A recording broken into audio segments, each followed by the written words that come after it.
les enfants de Dieu.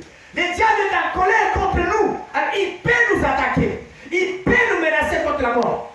Il peut nous menacer de maladies. Il peut nous menacer de problèmes. Mais tout en sachant que nous sommes des vainqueurs. Alléluia. Amen. Pourquoi? Parce que nous appartenons à Dieu. Pourquoi? Parce que nous appartenons à Christ. Et Christ a pris notre position. Il s'écria, tout est accompli. Alléluia.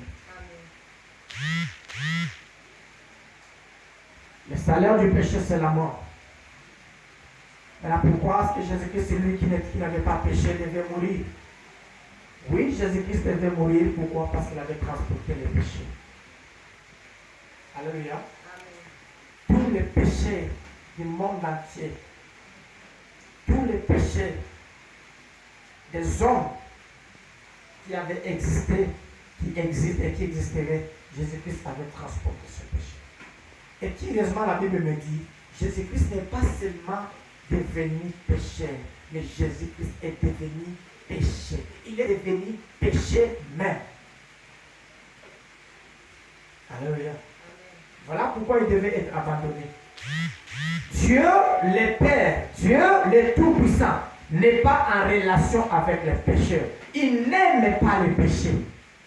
Maintenant, quand Jésus-Christ a transporté les péchés, il devait être détesté. Alléluia. Et tu vas me demander pourquoi est-ce que Jésus-Christ était ressuscité. Jésus-Christ était ressuscité. Pourquoi Dieu avait ressuscité Jésus-Christ de mort? Dieu avait ressuscité Jésus-Christ de mort parce que Dieu était satisfait des lèvres de Jésus-Christ de nous. L'œuvre que Christ a accomplie à la croix était parfaite. Voilà pourquoi Dieu était content de cette œuvre. Dieu était content du salaire. Jésus avait payé le salaire. Alléluia. Parce qu'il n'y avait personne. L'homme était incapable de mourir pour lui-même. L'homme était pécheur. L'homme était éloigné de Dieu, écarté de Dieu. Mais Jésus-Christ qui vient, qui dit non, moi je vais mourir à la place de ces hommes. Laissez ces hommes à côté, moi je vais mourir à leur place. Et il accomplit parfaitement son œuvre. Alléluia. Jésus avait accompli parfaitement son œuvre. Il avait accompli la volonté du Père dans sa totalité. Pourtant, les prophètes et les sacrificateurs étaient incapables d'accomplir l'œuvre du Seigneur. Mais Jésus-Christ a accompli l'œuvre du Seigneur dans sa totalité. La volonté du Père.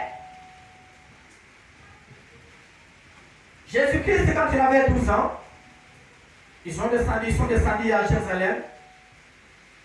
Son père et Marie. Après la fête, ils sont rentrés, Jésus-Christ, lui, est resté. Au bout de quelques jours, en les cherchant, on l'a trouvé dans le temple en train de parler avec les anciens de synagogue. Et sa mère lui a dit, pourquoi tu nous as fait ça? Moi et ton père qui avions cherché. Écoutez ce que Jésus-Christ répond. Ne saviez-vous pas que je devais faire l'œuvre de mon Père? Alléluia. Ne saviez-vous pas en d'autres termes que je devais accomplir la volonté de mon Père? Alléluia. Mais curieusement, et Marie et Joseph, personne n'avait fait cas de la réponse de Jésus-Christ. Et ils continuaient leur marche. Jésus avait accompli la volonté du Père. La volonté du Père était qu'un homme, un saint, puisse mourir à la place de l'humanité entière. La volonté du Père était de punir les mal. Alléluia. Amen. Et notre mal a été puni dans le Seigneur Jésus-Christ. Alléluia. Amen. Voilà ce que Jésus-Christ a accompli. Nous étions mal dit. Dieu est un Dieu tout-puissant, est un Dieu saint. Il ne cohabite pas avec les pécheurs. Il devait nous sanctionner à tout prix. Il devait nous punir à tout prix.